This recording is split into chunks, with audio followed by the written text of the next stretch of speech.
Imagine this. You're standing in a pitch-black hallway. It's old. It's freezing. The scent of mildew and long-dead disinfectant hangs heavy in the air. Then you hear a whisper. Not the wind, not rats, but the sound of someone calling your name. You try to turn, but your feet won't move. You suddenly realize some abandoned places aren't forgotten because people chose to leave them behind. They're forgotten because something wouldn't let anyone leave. Tonight, we tell the story of St. Jude's Hospital, a place where history is dead, but the patients are still very much present, trapped in a 40-year nightmare.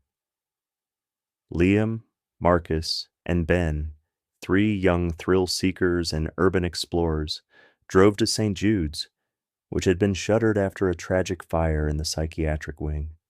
They came for views and viral footage, but what they found was the shocking truth of a cursed place. The moment they entered the main lobby, the first thing that grabbed their attention was a wheelchair in the center of the room, spotlessly clean, as if recently used. An immediate, deep cold settled over them, not the cold of the night, but a cold that seeped into their bones. Marcus switched on his EMF reader. The needle instantly spiked to maximum.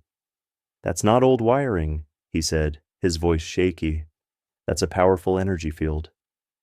As they moved into the patient ward corridor, where old metal beds lined up like skeletal remains, Ben suddenly stopped. He closed his eyes and took a deep breath. Jasmine. It smells strong, really sweet, like it's trying to cover up something rotten. Liam dismissed it as delusion, urging them forward. They continued deeper, heading toward Wing C, the burnt-out psychiatric unit. Passing the nurse's station, a heavy wooden door suddenly slammed shut, with a force that startled all three. They rushed to it. The door was now bolted from the inside. The most terrifying part? On the old bulletin board taped to the door, a small sticky note had appeared. "Visiting hours are over." It was written in neat handwriting, the ink still fresh, but there was certainly no one there to put it up. Liam took out bolt cutters and sliced the chain sealing Wing C. The air immediately became oppressive. The silence in this place was so profound that their own breathing sounded deafening. On the walls, they saw deep claw marks running from floor to ceiling. In an isolation cell, Liam shined his flashlight onto a chilling message scrawled on the wall. "She never lets me sleep." Suddenly, Marcus's camera began to flicker. Not a battery issue, but static interference. The screen went black, then flashed a split-second still image of a woman's face with wide, staring eyes. Marcus let out a groan. He had seen it clearly. Simultaneously, a trembling Ben pointed to the corner of the room. An old, dusty child's rubber ball suddenly rolled out of the darkness, stopping right at his feet. "She's playing with us," Ben stammered. They decided to abort the mission. Racing back down the main hallway, they found the entrance door chained shut. Liam frantically pulled out his phone to call for help. "No signal. Everything's dead." Just then, the creaking sound of a wheel turning echoed from the far end of the corridor. Slow, deliberate, getting closer. They pressed against the wall, holding their breath. From the shadow, a tall, thin silhouette emerged. It was a nurse, but her white uniform was stained and yellowed. She didn't walk. She glided just above the floor, clutching an old clipboard. As she approached, the air became so cold it burned their lungs. Ben, the most sensitive, suddenly screamed, clutching his head. He stumbled back, hitting a storage cabinet. It collapsed, revealing a small crawl space. "Go!" "She wants to hurt me. She wants us to feel what the patients felt."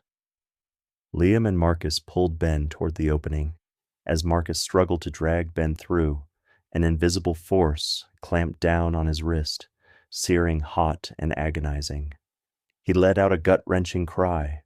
They fought their way out, abandoning their flashlights and camera gear in the debris. They bolted out of the building through a side fire exit. Once safe in the car, Liam didn't dare look back. But Ben, slumped in the back seat, mumbled, "Look." The headlights illuminated the window of the storage room they had just escaped. The wheelchair from the lobby was now positioned there, and next to it, the tall silhouette of Nurse Alara J stood, staring straight at them, completely eyeless. But the most chilling detail was on the car door handle, where Marcus's hand had been, a fresh, bright red burn mark shaped like a human handprint. Liam sped away, deleting all the footage without a word. Marcus's burn would never heal. It was a permanent scar. And Ben? He never looks into the darkness without asking, "Did she come with us?" The question remains for you. What is scarier?